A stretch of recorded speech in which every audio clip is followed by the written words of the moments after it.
Hello guys, welcome to our channel and I am your tech coach for today's video. At merong akong tip and tricks na ituturo sa inyo ngayong araw. Alam nyo ba na kaya natin gumawa ng sariling kuryente? Oo, tama. Kaya natin gumawa ng isang kuryente gamit lamang ang ating portable power station. Siguro naman ay narinig nyo na ba ang portable power station? At kung hindi man ay ang portable power station ay ito yung mga pwede nating pagsaksakan ng ating mga gadget o appliances ay malayo man sa bahay na kung saan pwede tayong mag-camping o bilang adventurous na tao gusto nating gumala sa mga bulubundukin at kung saan man lugar na hindi pa na-explore ng iba. Ngunit ang problema, wala tayong pag-charge dyan, wala tayong pwedeng gawing ilaw, wala tayong pwedeng pagsaksakan ng ating mga ibang necessity, okay? Pero hindi na problema yan dahil meron tayong ituturo ngayon for today's video kung paano gumawa ng isang DIY portable power station na kung saan masulit pa at affordable sa ating mga bulsa na presyong makamasa. Kumpara sa mga nabibili o na-market na sa iba't ibang online platform na kung saan sila ay overpriced, hindi pa gumagamit ng pure sine wave inverters and yung battery nila is not safe na kumpara sa ating gagamitin na battery for today's video. Okay, rin kayo sa mga consumers ng kuryente na kung saan gusto lamang makatipid at lalo na ngayon na papalapit na ang summer season na kung saan gamit lamang ang isang solar panel ay maaari na tayong mag-charge o i-charge ang ating portable power station dahil ang portable power station natin ay may built-in MPPT din na gagawin natin sa panibagong video. Kaya don't worry sa mga bagay na hindi mo kontrolado dahil may mga bagay naman na kaya nating kontrolin. Huwag lang basta-basta magrereklamo dahil may mga bagay talaga na kailangan natin ng solusyon, hindi ng reklamo. Gaya ng nangyayari sa ating ekonomiya ngayon, kung sabi nga nila, kung di man natin mabago ang ating ekonomiya, mabago man lang natin ang ating sariling filosofiya. Sopiya na siyang magkakaisa sa ating lahat kapag tayo ay nagkaroon na ng sarili nating self-growth o self-awareness sa mga nangyayari sa ating paligid. So, malalim na topic yan, pero let's go back to our power station. Step 1. Okay, first step, ito ay ating mga lithium phosphate or LiFePO4 batteries na kung saan sa kada isang cell ay may 15Ah 3.2 volts DC.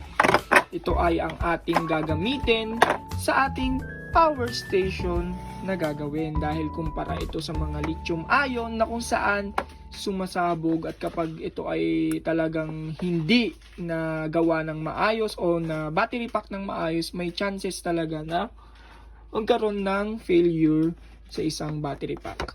Okay, kung may nagtatanong dyan sa inyo kung totoo ba yung mga sumasabog na battery na nakikita nyo sa online and reels, opo, totoo yun. Pero yun lang po ay mga lithium ion. Saka dahil po sa kapabayaan marahil ay talaga hong nangyayari yun. Pero ibahin nyo itong LiFePO4 na ito dahil ito po ay lithium phosphate na kung saan much efficient and mas safer kumpara doon sa mga lithium ion na yun. Kaya wag po kayong matakot dahil meron naman po tayong battery protection na kung saan ito ang BMS, battery management protection na kung saan siya yung nagsisave ng under voltage or over voltage sa ating mga battery.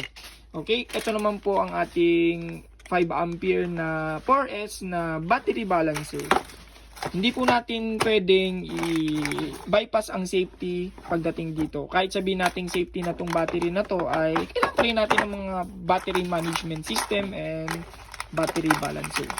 Pero before that na gawin natin itong parallel series sa isang battery pack ay kailangan na po muna natin itong i-balance. Halimbawa ng pag-balance ay ganito po.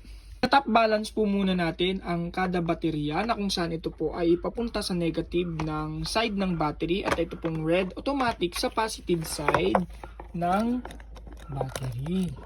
Okay? So, ngayon ay nakonect na natin ang ating clip sa battery. Ito naman po ang ating 3.65 LiFePO4 na charger na kung saan may output po ito na 10 ampere. So, kung talagang lobat na lobat ang gantong cell, ay aabutin ng 48 watts divided by 36 watts na output nito ay maaring umabot siya ng 1 hour mahigit bago niya po ma-full charge itong isang part ng battery. Talagang tiis-tiis lang sa pagta-top balance dahil ang top balance po ay talagang napaka-importante sa ating pagbibuild ng battery pack. Okay? So, once naman po na nabuild na natin ang ating battery pack, napakasulit naman na po yan dahil tsak na kaya na niyang umabot up to 3 years. Okay? Recommended lang po yung 3 years. Pero much better kung maalaga po kayo sa battery ay minsan tumatagal pa po ito up to 5 years. Okay? So, ngayon ay ating itatop balance muna ang ating battery. Na top balance na natin ang ating mga baterya ay maaari na natin itong pagsama-sama o i-parallel series.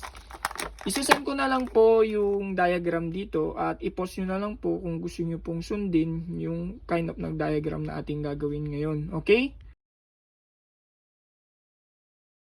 Okay, at ngayon guys, nalagyan na natin siya ng BMS at saka balancer. Okay, nagpitan na rin natin. Ang gamit lang natin dito is 14 AUG na silicone wire. O, kaya lang naman nito ang mag-supply ng mga watts na minimum of 300 watts para maiwasan lang natin yung maagang pag-init ng mga wire. Although ito lang naman ay small battery ball, kaya lang naman itong dapat paanda rin ay mga minimal load lang. 3 electric fan, 5 electric fan. Pero wag lang yung masyadong mga deheater na appliances natin sa bahay, okay? Although kaya niya paanda rin pero hindi suggested kasi nga maliit lang yung wire na nilagay natin. Hindi siya talaga pang ano. Pero at least pwede siyang gumamit ng 5 electric fan sabay-sabay. Ayun. Okay? Today's video tayo nag-unbox ng ating isang pure sine wave inverter na galing pa sa ating pinakamamahal na katabing bayan. Bansa pala. Sorry. Ito ay ang China. Pero more on quality naman ang kanilang nilalabas na inverter kumpara sa gawa ng iba. Sa totoo lang. Okay? Ito po ang ating ikakabit sa ating power station. Ito po ay may 1000 watts na wattage. Pero, ulit ko po na hindi natin pwedeng sagad-sagadin ang ating limitasyon. Okay? Ito po ang simpleng diagram kung paano gawin ang ating portable power supply as whole na yan. Ipopost ko na lang po dito ng isang picture ng mismong diagram para ipost nyo na lang po kung gusto nyo pong sundan. Okay?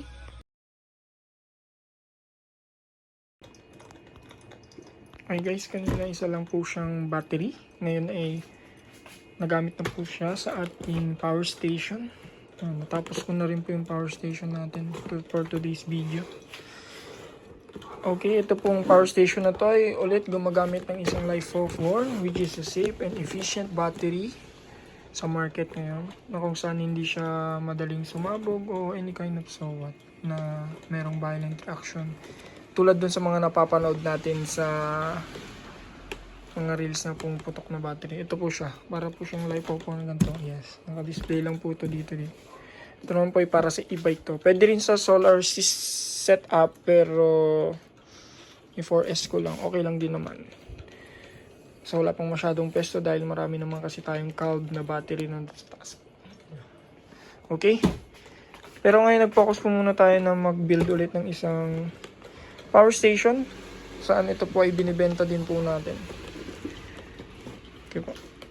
Kung makikita nyo, solid siya. Kaya na rin niya ito, version 2.0 po ito. Kaya niya po magpa-andar ng isang 600 watts na deheater. So, dahil mas malakas po ang inverter natin ngayon, siya po ay isang gumagamit po siya ng pure sine wave. Okay, so gusto magpa-presyo kung magkano to, ano lang po siya. PM na lang po. Okay? Ito, lipad na. Sobrang bilis.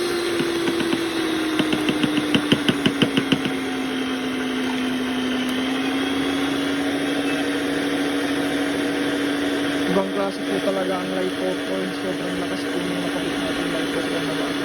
Plus, balancer and yung ating ginamit na BMS, battery management system. Okay?